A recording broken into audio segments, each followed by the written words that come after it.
Hey guys, what's going on? Um, I need to work on cleaning up these remotes that are for the Back to the Future thing. They are absolutely crusty.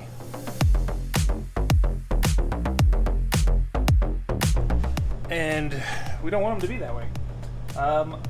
So that's what I'm going to do. I'm going to be cleaning these up. I'm going to give you also, right now, a little update on my parts hunting for the remote, because I do have a few pieces.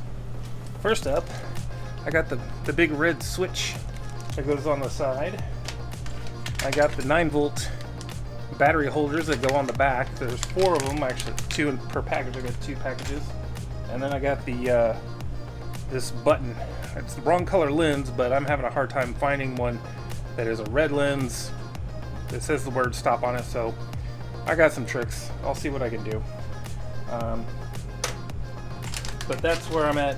I still got a lot of parts to find. Mostly your stuff is like commonplace stuff, and I haven't really been that aggressive about tracking it down because it's like, you get it all from Radio Shack or something. So anyways, that being said, I'm going to get to cleaning. Not going to be a whole lot of talking. I'm just going to be brushing dirt off, and then probably have to come up with some sort of cleaning solution to get the filth that's really stuck on the surface off. So yeah, let me get some more light going on. Let's clean.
Alright, there's quite a little pile of dirt that just brushed off.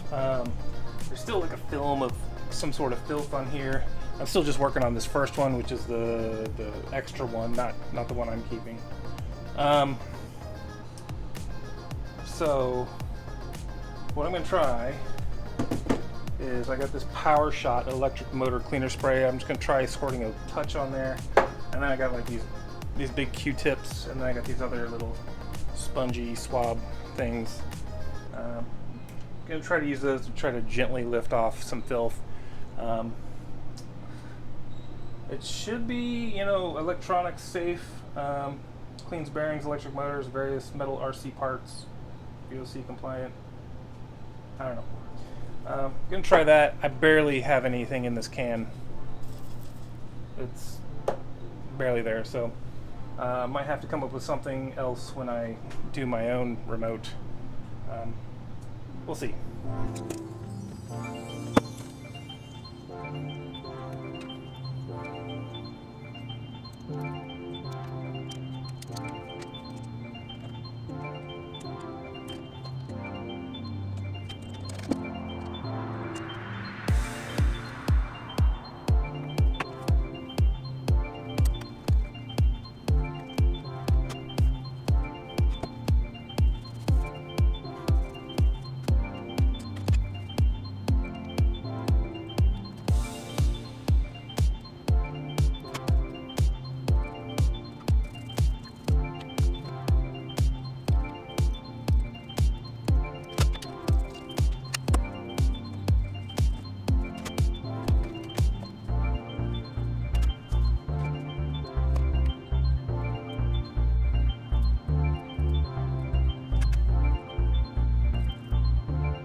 Alright, hope you enjoyed that. It was kind of satisfying. It was really, really filthy before. It's much, much cleaner. It's not perfectly clean.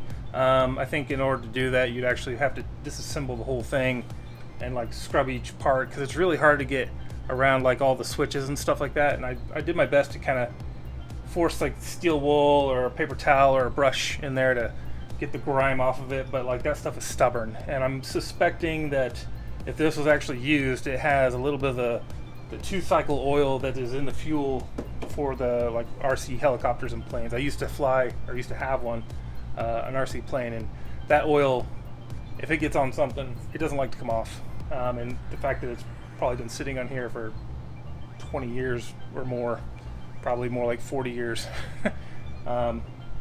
means it's not going to come off easy without also stripping off any paint or decals or print that is on the surface.